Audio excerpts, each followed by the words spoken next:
Guys, welcome back. Today we have a 2019 Lincoln Navigator with the 3.5 Ecoboost, and we're doing some repairs on it. Now today we're going to be addressing a common issue that these 3.5 Ecoboosts have, and it's the same thing on the F-150s, the Expeditions, Ford Explorers, Navigators, and they all have the same issue when it's around, when we have this cold weather. Let me show you what I'm talking about. All right, let me pause the video there. So what I meant by that is all 3.5 EcoBoost motors, which come in the F-150s, the Navigators, the Explorers, the Expeditions, they all suffer from the same issue. It's the heater core hose that connect to the back of the engine, the firewall.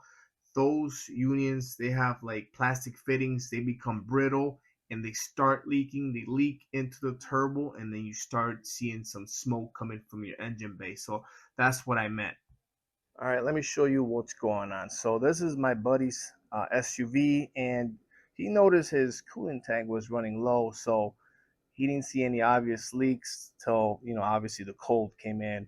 Here in Chicago, it's very freezing right now. So anywho, there was a coolant leak coming from the heater core, which is, there's two holes. There's this one right here, and then the one in the back, which the back one is always the one that leaks from the Y fitting. So apparently this is a very common issue, and I'm going to show you guys how to replace this. All right, first thing is first, I'm going to go ahead and disconnect the battery just because I actually want to get access to this larger hose that goes into the radiator.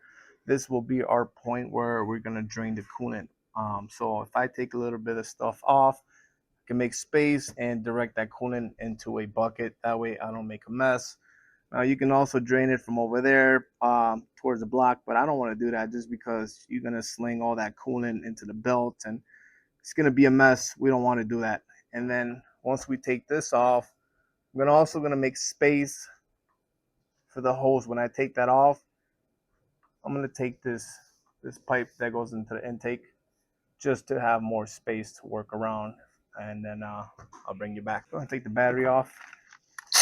Connection. All right, just to be clear, we're only taking the terminals off. We're leaving the battery in there.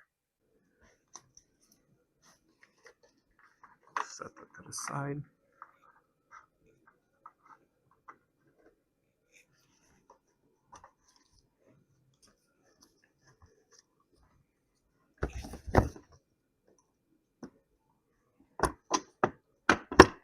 All right, we'll make some space. Move the cable to the side. There is our clamp. We're gonna pinch it, move it back, and then we're gonna pop this open. But before we do that, I'm gonna go ahead and take this pipe off first. It is a 7 mil. There's one fitting here, and then one fitting all the way down.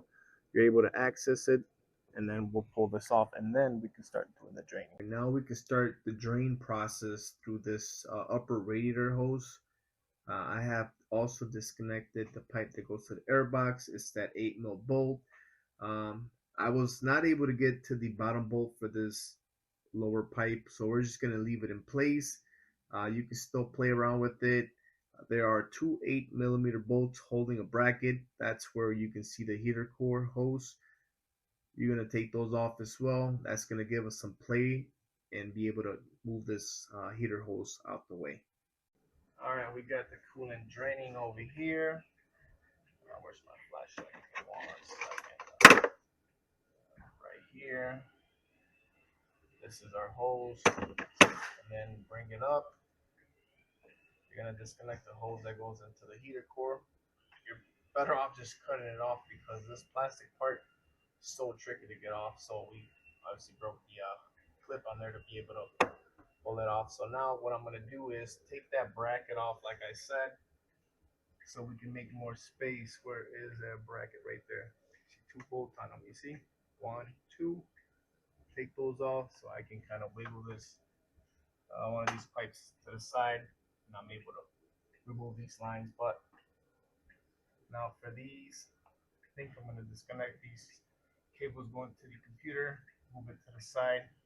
That way I can work much better and be able to unclip those hoses.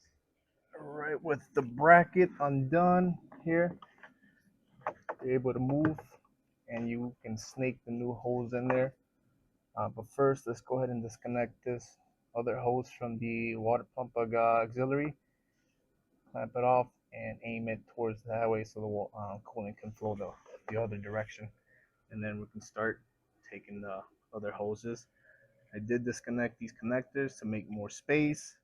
All right, let me take you back into the engine bay. So I did cut some of these hoses off to be able to spin them and kind of break the tab. On this one, I broke the tab. And once that's broken, you can push on the other side and pull out. This one was a little bit easier. That one goes at the top. Now we have all of our assembly ready to go. And we're gonna fish it out through here where we kind of undid the bracket. That way you don't have to do what one guy did. I guess he tied a rope trying to fish it in there like he's gonna get lost into the dark. So don't do that. Do this instead, and you'll be in better shape. All right, so I lost my mic again. I don't know what's going on, but here is the old hose I pulled out. I did cut the end off the hose to make it easier. Now you are actually going to have to cut these hoses off just to make it easier for you. Those clips, when you try to take them off, they're going to get stuck into the pipes, so you can take those off. Here is the new hose that I got. I already put these together. I already zip tied them together, lined them up. And then also these do come with a new connector style. This is a twist off connector, so it's going to be much easier. But again, I don't know how it's going to hold up with the heat cycles. When you try to remove it, it might break. So these are OEM Ford. All right, I want to try to fish this in there. Get your light.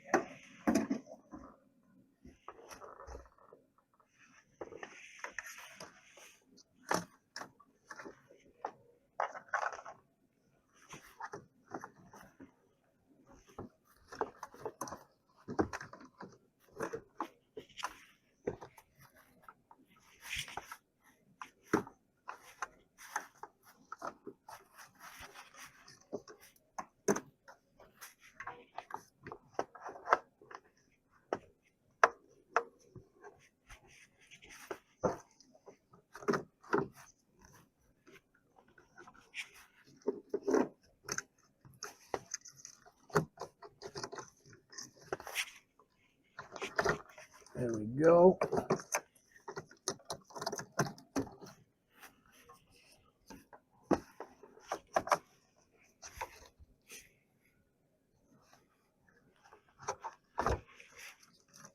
Damn. There we go. Easy as that. All right, we have our hose in place. We put the bracket back in. And like I said, that was pretty easy.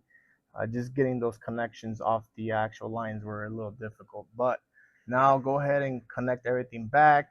Put your cables back, your battery, and then we're gonna wait on this one. We're gonna put this hose first to the radiator. Then once everything's plugged in, we're gonna fill the system up. All right, we got everything situated, all the clamps, all the connectors, hose for the radiator. It's on, battery terminals back on. We're gonna go ahead and fill this system up, and then we're gonna bleed this system out. All right, we got our coolant topped off. Now we're gonna jump in the vehicle, turn the heater all the way high, the fan blower at high as well. Since this one also has the rear HVAC, we're gonna also activate the rear HVAC and let it, just bleed, and we'll wait for that to happen. All right, we are done bleeding the system out. Our heat is nice and toasty inside. We also double check for any leaks. We don't have any. Also, I'm gonna link all the parts we use on this video if you guys are also interested. Just a little reminder, if you guys replace one, I would suggest replacing the second hose. You're there, why not? Get it done the right way. So if you guys enjoyed this video, hit the like, subscribe, and I will see you on the next one.